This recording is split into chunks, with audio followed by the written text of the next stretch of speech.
And state lawmakers moved to secure one source of funding for Arizona schools. This week, they approved a measure that will extend a voter-improved sales tax and keep the money flowing into classroom. But some education advocates say this doesn't put their concerns to rest. Good evening, I am political editor Dennis Welch. This is Politics Unplugged. Thanks for joining us. And that bill extending Proposition 301, it's on the way to the governor. Now, for quick background here, Prop 301 was passed by voters back in 2000. It increased the sales tax by 0.6% with funds going to education. The measure was set to expire in 2021. The bill just passed by lawmakers extends that tax to 2041. It also shuffles some money from debt payment into the classroom, although that does not take effect for several years. And joining us now to talk more about this is Kotterman with the Arizona School Business Boards Association and Erin Hart with Expect More Arizona. Thank you very much for being here. And first of all, I mean, who gets credit for this? I know the governor's trying to take credit for this, but where's the credit lie?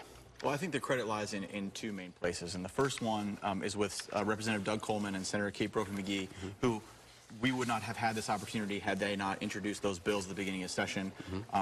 As you know, just to get the conversation started. But I think what we really saw pick up was, you know, we had some national conversations in West Virginia about teacher pay and things like that.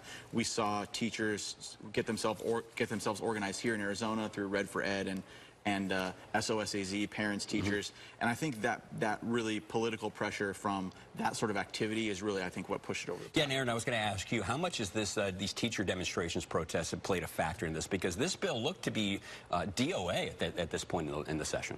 Yeah, I mean, we're certain, you know, as Chris said, the bills were introduced at the beginning of session, but I think this fervor is really built from teachers and the community that we've never seen this before. We've never seen this kind of action from the community who's shown up the legislature and who's really making their point known. So I do think it's played a role. Is this going to satisfy teachers? I mean, I know they're wanting raises. This does shift, I believe, $64 million into the classroom site fund, which can be used for teacher pay. But that doesn't take effect for about 3 years. But they want pay now. Is this going to satisfy teachers?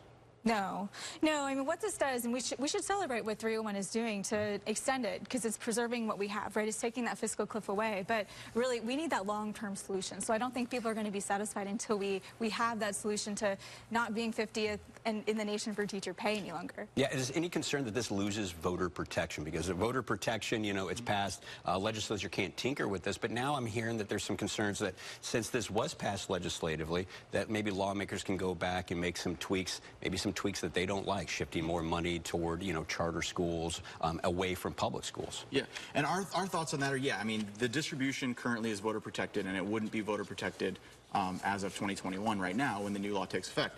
But our theory on that is, you know, we've always, as the School Boards Association, had the position of public schools first. We've opposed these sort of market-based reforms, vouchers and things like that. But, you know, our theory on that is we're going to have these discussions one way or the other, and this way we get to have them on a rolling, rational basis instead of in 2020 when we're at risk of losing $375 to $600 million, depending on what you're talking about. Yeah, and I want to quote, you know, Senate President Steve Yarborough on this when he talked about them, you know, doing this legislatively. He said instead of going to the voters. Now, he said, and he tells the Capital Times that it's better for lawmakers to renew Prop 301 themselves because it ensures they'll be able to tinker with those revenues in the future. All right, what do you think, what do you expect from Yarborough, these lawmakers in the future with this? Well, I think if people do try to tinker with it, there's a whole lot of people who will have a lot of something to say about that. So, I mean, I think that won't be met without any opposition. So I think we're talking about, you know, 3-4 years in the future here. And so predicting the future is pretty tough. But I think there will be a lot of people who would be pretty upset if folks try to tinker with it. And another point to that, too, is when you're talking about the classroom site fund, any dollar that doesn't go into the classroom site fund is dollars that are not going to teacher pay. So you're talking about cutting teacher pay, which right now, obviously, is pretty toxic. So yeah, I was going to say, so what's going to happen now after this with 301? Are we going to see any other anything else beyond what the governor is proposing? Now, he is proposing, like, you know, a $400 million education package, $100 million for the district additional assistance, some of which can go to teacher pay, but setting aside $34 million for that second 1% raise. Do you think these teacher protests going to, you know, move the governor, move this legislature to pony up more dough? You know, I think that this legislature, if you go down there, you take the temperature of the members and things like that, they regard the $100 million and the teacher pay raise and all the other stuff that the governor's proposed as big money. So I don't see them ponying up a lot more from the general fund this year, frankly. I mean, I think that $100 million to them is a serious deal.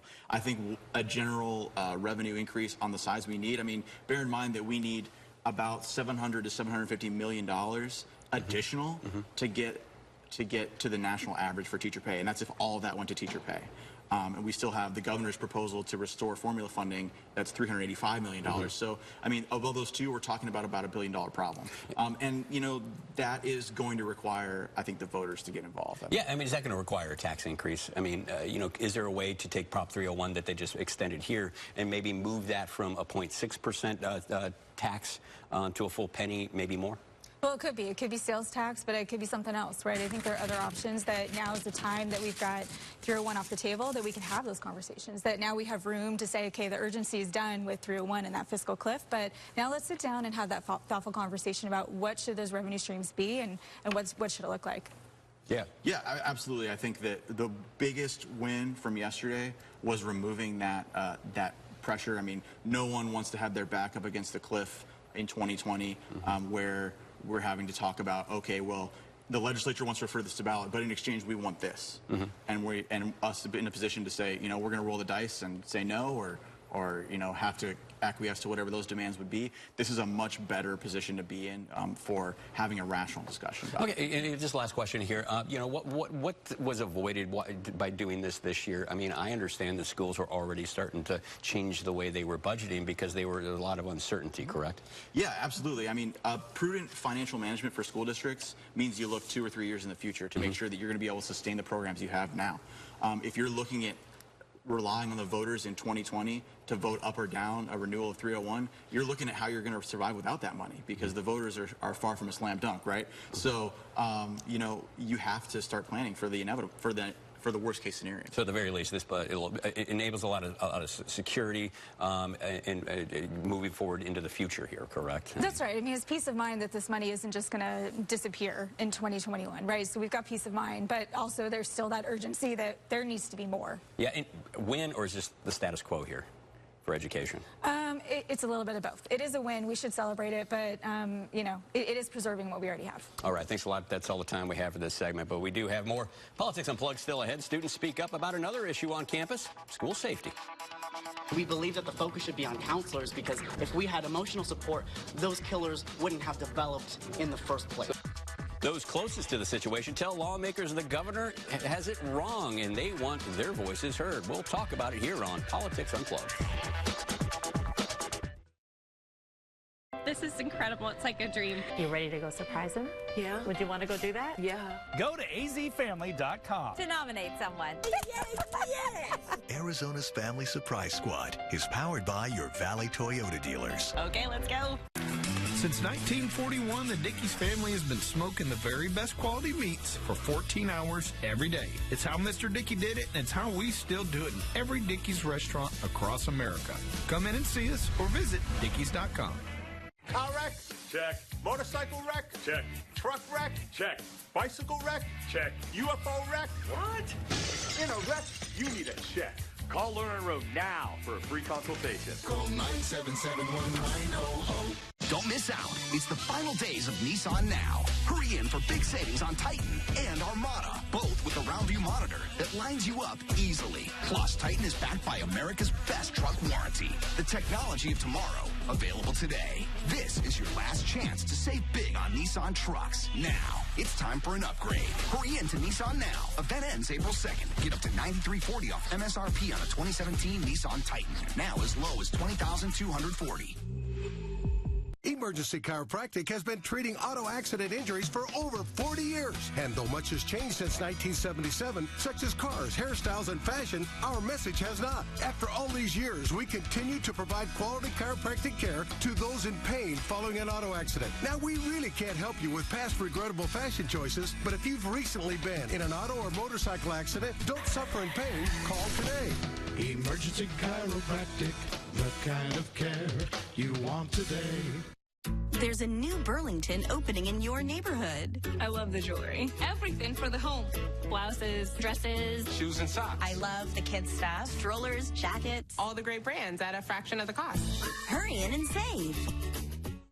Hold on to your boots, Dickies has got just the thing for you adventurous types. Introducing the jalapeno cheddar spicy pulled pork sandwich. Slow smoked pork with spicy sauce, cheddar, and jalapenos for a limited time, so giddy on up. Come on and see us or visit dickies.com.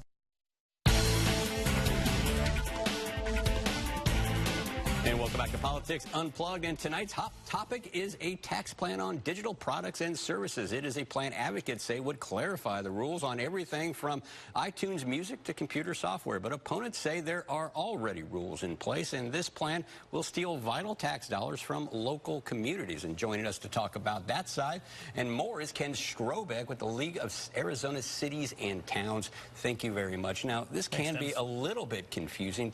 Explain what is taxed digitally right now and what is not. Okay, what's taxed digitally right now are things that are considered retail transactions, the same as if you would go to a store and buy, let's say, a DVD of a movie, but let's say you buy that online. If you buy it online, it's taxable. And what this bill proposes to say is if you rent that movie or use it only online, it's not taxable. And we're saying, hey, that's exactly the same product. It's still a tangible product. This is a retail transaction. It's subject to our state sales tax. Yeah, and so what's the town's problem with this? Well, the problem is as more and more things move to the internet, more and more things are delivered digitally, this is only going to create an increasing budget hole in the state and local budgets.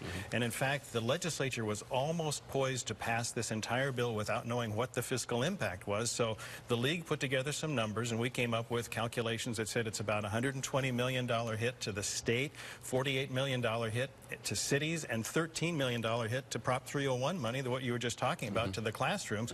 And that's only in the first year, and that amount will just grow over time. Now, a couple of weeks ago, we had the Arizona Tax Research Association on here, and they really called into question your numbers. Maybe explain a little bit how you came up with that. Sure. What we did is we don't have as great data as the state does, but we do have some data, particularly from the formerly self-collecting cities. That's a little arcane, but they used to do their own sales tax collection, so they're able to calculate how much of that tax comes from companies that engage in digital transactions, and then we extrapolated that to the rest of the cities, to the state, and to the Prop 301 fund. So we admit that our numbers are approximate, and we would love for the state to come out with their own numbers, but right now no one else has come out with better numbers, and the issue is everyone agrees that this is a hit to state and local and school revenues. It's not revenue neutral. Okay, now the bill sponsors Michelle Ugenti-Rita. Now she says that there's a lot of things that just aren't clearly defined by law when it comes to this issue.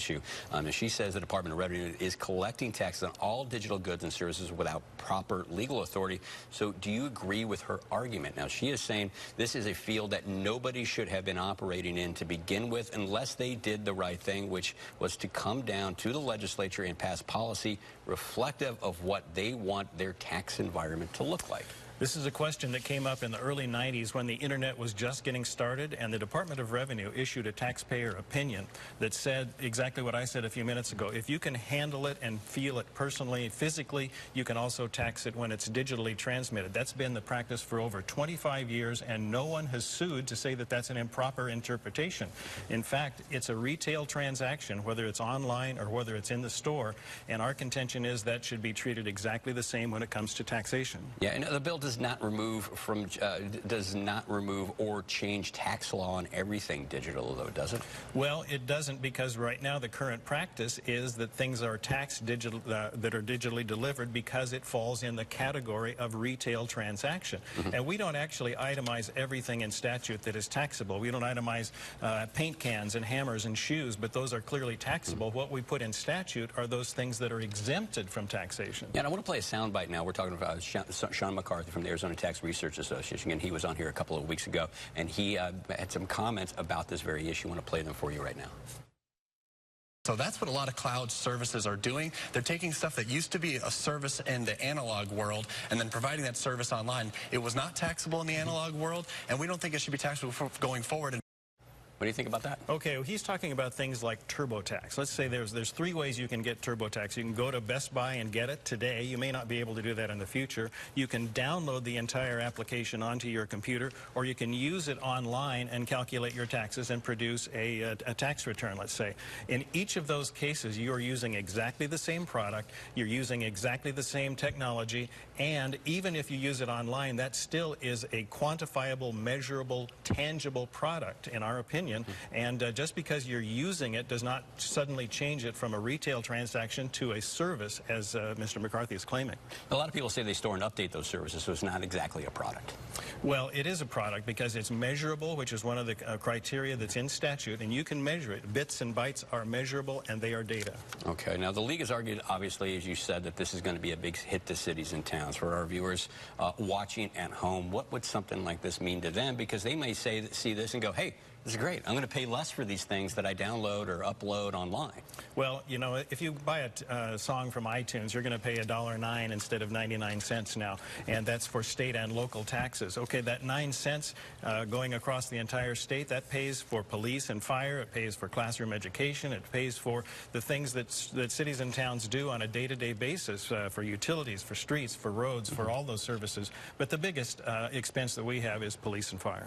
All right, tell us where the bill is right now and what you expect to happen. Right now, this bill has passed out of the House. It has not been moved any further than that. The Senate bill was scheduled for committee of the whole, but once our numbers came out, it was not moved on the calendar. It has not moved since, and I think we're waiting for more numbers to see exactly where the impact is. I was going to say, give us a sense of the politics there. How come it isn't moving right now? I think it's not moving because people who were ready to vote for it suddenly realized when we released our numbers that, wow, this does have a fiscal impact. It was claimed to be revenue neutral, but it clearly is not when it creates 8 new exemptions. All right. Well, thanks a lot for coming by, stopping by here to talk about this issue. It's all the time we have now for this segment, but we do have more here on Politics Unplugged. Just ahead, the governor releases his school safety plan, and students demand some answers from Republican lawmakers. We do not want more SROs. We want more counselors. That's what we need. And the first thing on the list of his proposed bill is more SROs. This is what we are having a lot of down here. People saying, well, I think it's SROs. Oh, but no, if you add SROs, I'm going to be opposed to it. That's what we have to navigate here. There is still lots of talk, but so far no action on school safety and gun violence. Next on Politics Unplugged.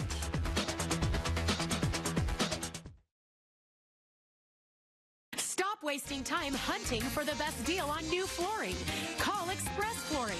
We make it extremely simple. We'll bring the store to your door with fast, free in-home shopping. Call Express today for savings of 50, 60, even up to 73% off new flooring. Plus, call before Easter and pay no interest until 2020. Now that's exciting. Express Flooring is the best. Call 800-EXPRESS. Tell her you'd marry her all over again. The Jewelry Exchange has stackable bands, $99, half carat, $299, Princess, $590, 1 carat marquise, $790, and 2 carat platinum, $39.90. Thousands of bands guaranteed to appraise for double. The Jewelry Exchange, Phoenix. So I switched to CenturyLink Internet. It's great. My price is set for life. For life? For life. They can't do that. Yeah, no contract either. What, no contract? No contract. They wouldn't do that. No, they wouldn't do that. We did that. Guys, I'm telling you. Introducing CenturyLink Price for Life Internet. With no contract, no bundling needed, and no rate hikes. Keep your rate as long as you keep your plan. Switch now at CenturyLink.com. Attention Invocana users. If you or a loved one was taking Invocana and had your leg, foot, or toes amputated, you may be entitled to substantial compensation. Get a local Invocana attorney today. Call the law offices of Lerner and Rowe. Call 977-1900. Sup world, it's The Box with 30% savings for safe drivers. Coming at you with my brand new vlog. Just making some ice in my freezer here, so check back for that follow-up vid. This is my cashew guy, Bruno. Holler at him, Brune. Kicking it live and direct here at the Fountain. Should I go habanero or Maui onion? Should I buy a chinchilla? Comment below. Did I mention I save people $620 for switching? Chinchilla updates? Got that chinchilla after all. Say what up, Rago. You never know what deal you'll find. Each time you do the 99. Like deals for pet lovers who go overboard sometimes. I like a good deal. Okay, then. The house looks like we have 8 kids. I'll get it back to looking like we have 2-ish. I thought you were getting party stuff. What party? The one in 4 hours. We're going to need a bigger platter. Definitely.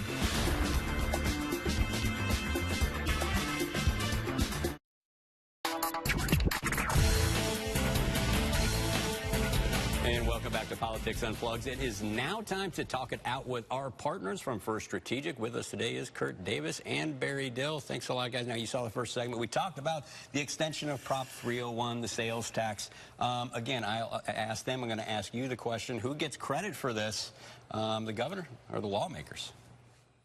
I think who gets credit for it are the teachers who decided to make a stand and have their voices heard, and in fact stayed out of class one day and came down to the legislature and let their voices be heard. Now, is this a sign that the governor is hearing what the teachers are saying to him right now? I think that, again, we got to go back. The governor has been hearing about the education debate since he's been governor. He did Prop 123. He's added record levels of general fund funding to education, and he publicly supported the extension of the sales tax for months and months. But so this is accumulation of many different things. Is that a generic Republican response? But this bill was dead. This bill was dead until recently. We saw a lot more protests from teachers. They brought it back to life, and he's taking credit for it right now.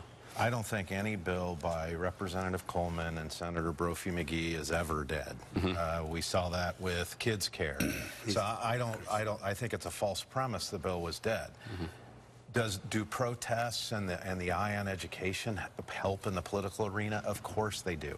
But this has been a discussion that has gone on for over 2 years about how do you extend and best way to do it. Now, Democrats, they support this bill. They're happy that the extension moved forward. They're saying no time to celebrate because this is just the status quo. And I want to read a statement here from Rebecca Rios, top-ranking Democrat in the State House. And she says, this is not a moment of pride. This is simply maintains the status quo, which is last in the nation. This just helps us avoid complete disaster. We need to be committed to really solving this problem, and we need to do it this session. Anything more is going to happen? Do you think the governor's going to pony up more money? Do you think lawmakers are going to pony up more money for teacher pay in schools? No, but I think as your previous guest discussed, it does bring some certainty to the schools. And so, therefore, this is an important, in terms of budgeting and all that, to have this done now, to have it done ahead of time before it actually went away. And so from that perspective, I think it was a really important, you know, and I do agree with Kurt, too, about, you know, the two sponsors of this bill are really good legislators and respected, and I don't think it was dead, by any means. And does this give Republicans a particularly juicy cover from criticisms that he's not done enough for education? Well, you will never, I mean, quite frankly, in this political arena, you will never be given enough credit. Again, you have to look at the whole picture. He proposed 1, 2, 3. He has proposed increases in K-12 spending every year that he's been governor. We have record levels, and he has $400 million on the table now, and now you've had this extension. This funding is very complicated. It's a complicated process, in that what he's done is put together a package over time. And I think what Representative Rios basically is talking about is, even with these small victories, though, we still remain 49th in the nation in terms of teacher pay. So the idea of keeping this as an issue moving forward is really important, and I think that's what she was talking about, is we can't just claim victory and say this is over with now and now it's done. We have to keep moving the ball forward. All right, let's move on to another school issue here. We're talking about the issue of school safety. As we all know, last week that the governor rolled out his school safety proposal. A couple highlights here. He wants more mental health services at schools. He wants greater law enforcement presence on school campuses in the form of school resource officers. And he's also talking about fixing some, enhancing the background checks. However, he rolled this out on a Monday. We did not see any legislation come out of his come out since then. What does that tell you, Kurt? Well, it tells me they're writing it, and they're also figuring out, remember, we have a legislative calendar. There was the last day for hearing bills. This is going to have to be done as either special legislation or special rules, or it's going to involve a striker. So all of that takes days to figure out. No, but Barry, still writing it, or still trying to come up with a consensus that they can get through the legislature? Because it seems like the governor, I think it's probably a little bit of both. Yeah, because these states really taking it from both sides. I think the Democrats Democrats, they're saying that this doesn't go far enough. There's no universal background checks. The right, the Arizona Citizens Defense League, very powerful, influential gun lobby down at the State House, they told me that they are no on this, at least until they see the language. But from just what they're hearing from the governor, they don't like it. Just so you know, that group thinks the NRA is too liberal. Yeah, that's why they had to. but they, you know, regardless, that's why they had to make their own group. Okay, but regardless of their views, though, I mean, they do hold a lot of sway with key Republicans down there. They do. Policy to statute. They do. Policy to statute takes a while. The lawyers are in the room, and so this issue will be, one way or another, will end up in some form of legislation. Yeah, I agree. I agree with Kurt. I mean, it has to. It just has to. And again, I think a lot of it has been moved forward. This whole discussion is being moved forward because of the activities of the high schoolers and the kids, who I know you showed a clip a little bit earlier, had a meeting with the Speaker of the House, you know, earlier. And that was an impromptu meeting with the Speaker of the House. Now we've got another sound clip from that. I want to play it for you right now. He didn't listen to us, but then the next day he came up with a proposal after speaking to adults. Yeah, they've been really demanding a meeting with the governor. The governor so far has not agreed to meet with them. Kurt, should he just sit down and meet with these students? Sure. You know what I would do, quite frankly, is I would meet with a group of students in an entirely different environment, meaning I would go directly to schools, and I might pull students who have not joined a quote-unquote political movement or are acting as political spokespeople. Just meet with students who are not currently engaged in activism. There's some question about what the linkages are between these students and some adults, as they mentioned. Yeah. Also, I want to say, too, I mean, one of the issues that they have with the governor's proposal is that, it's got some money set aside, or it's going to have some money to set aside, we don't know how much, for school resource officers. They want more counselors. They don't want more police on campus. I mean, you think this is something the governor's going to capitulate on? I think eventually the solution is both. That there needs to be officers and there need to be more counselors. So I guess the question is will the students capitulate on that, as well? Will they agree to have more counselors if there are more SROs on campus at the same time? Okay. And we got about a minute left, so I did want to get this topic in. I wanted to ask you guys about Jeff Flake. He's gone off to New Hampshire. A lot of speculation now is fueling that again. Like, is he going to run for 2020? I know you guys have known him for a long time. Is he just enjoying the spotlight right now, or is he really seriously considering about making a run for the presidency in 2020? He's seriously considering making a run for the presidency. And what makes you say that? Well, you don't go to New Hampshire at this time of year to enjoy the balmy weather. And second is that he is clearly becoming the opposition within the Republican Party to the president. And that's not a long list of people who have staked out the positions that he has. So if there's going to be a quote-unquote revolt or a challenge to the president, it will take somebody who is willing to take those thumps. Okay. And he's been taking those thumps. All right. Well, that is all the time we have for the show this week. Thanks a lot, guys, for stopping by again. But be sure to join us next week for more Politics Unplugged. Good night.